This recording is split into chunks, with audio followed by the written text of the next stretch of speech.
Hello, my name is Iulia Cioroianu, and I am a lecturer in the Institute for Policy Research at the University of Bath. I am convening the session on teaching online quantitative research methods labs. And the perspective I bring to this issue is the one of a social scientist. I have a PhD in political science, and it is based on my experience teaching quantitative methods courses, workshops, and summer schools at a number of universities in the UK and the US.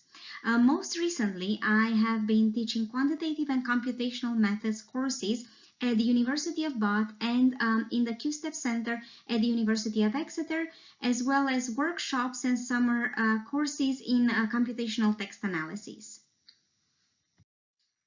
As the ongoing pandemic has forced us to move most of our teaching online, in this session, I would like to start by identifying the challenges raised by this new teaching environment, some of which are specific to online lab delivery, and some of which apply mainly in the context of labs that cover quantitative methods, statistics, and programming.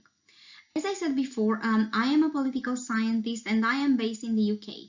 So most of my examples will come from teaching politics and public policy students in the UK. But I expect this to be a highly interactive session. So it would be great to learn from your experience in other disciplines and in other countries. By the end of the session, I expect us to have not only a list of identified challenges in online lab delivery, but also of potential solutions to these challenges based on a range of experiences from different contexts. And it would also be great if the session could help us build a network through which we could support each other's efforts by sharing insights and experiences. Although the time for the workshop will be relatively short, I hope that we'll be able to cover wide range of issues, from the choice of online teaching platforms and tools to software installation and troubleshooting, student interaction and peer support, handling online assignments and evaluations, all the way to strategies for time management when preparing and delivering online methods labs. In this short introductory presentation, I'd like to introduce some of these issues and provide an overview of my experience addressing them so far. Hopefully, this will allow you to identify ahead of the workshop area in which your own experience would be particularly valuable, or areas that you would like to further explore with colleagues facing similar challenges and bring them up on Thursday.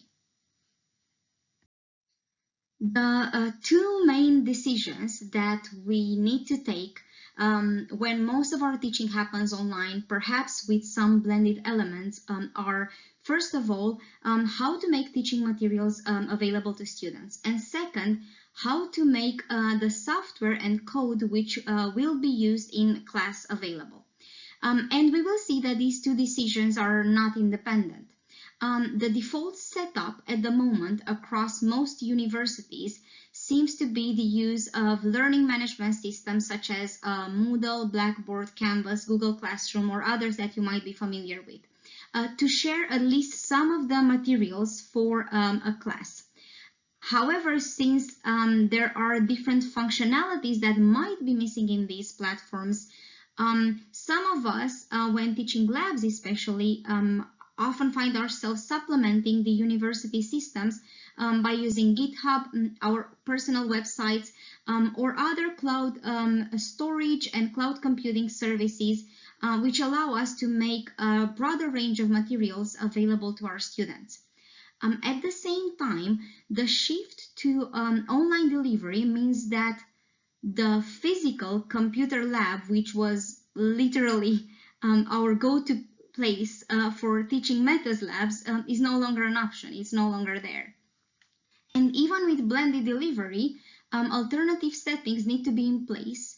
And we can't rely on the fact that students will be able to access and use university computers, which already have the software that we are planning on using for the labs installed on them.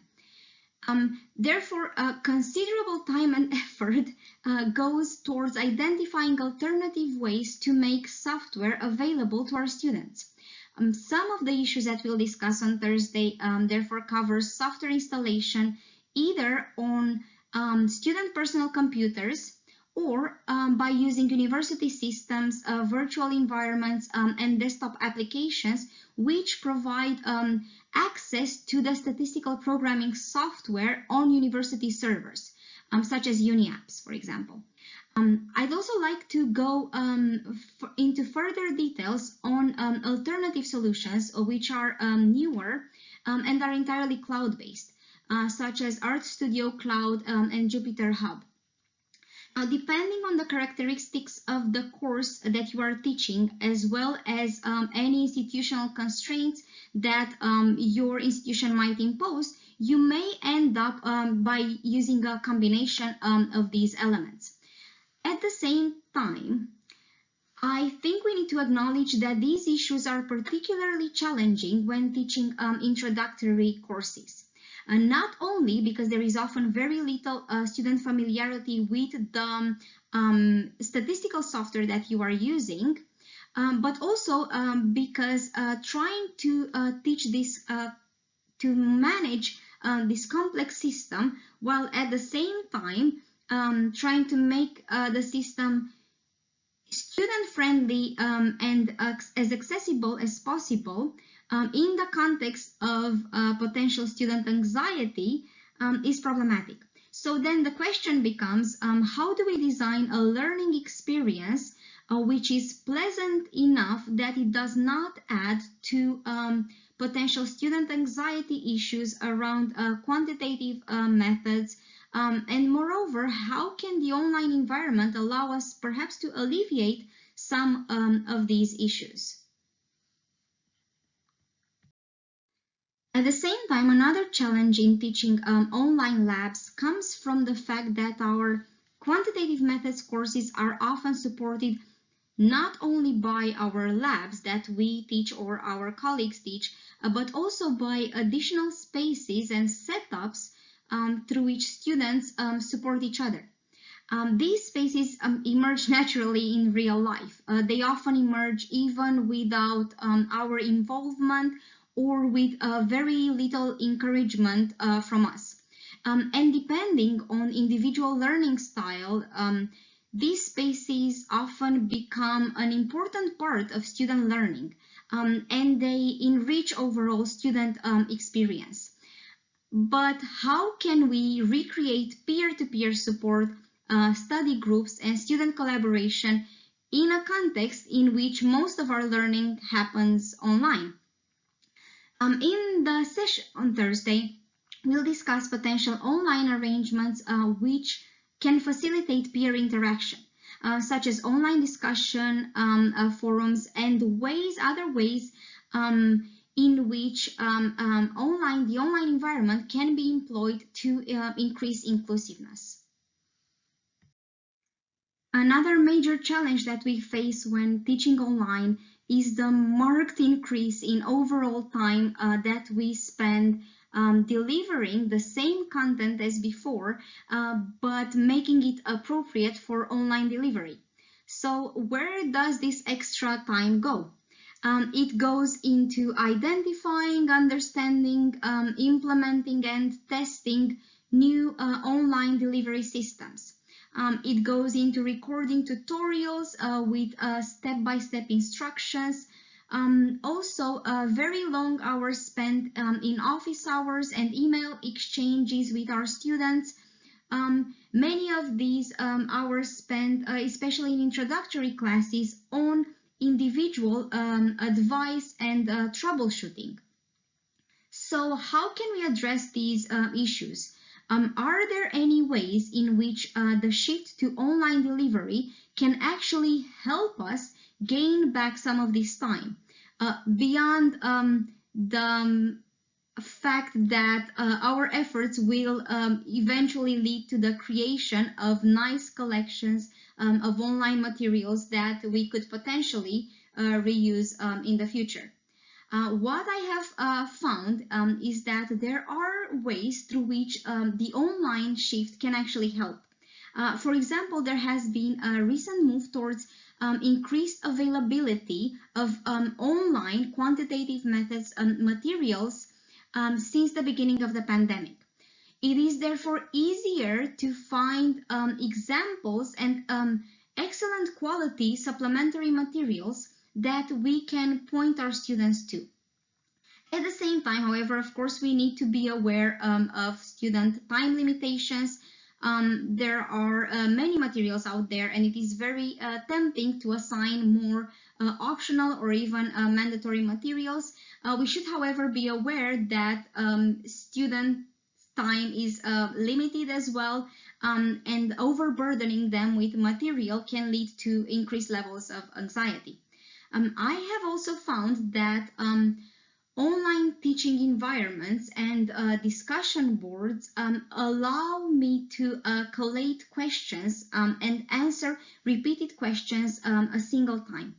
And this is great for transparency, and it is also great for inclusiveness. All students have access to answers that I provide to all the questions that have been asked about the material.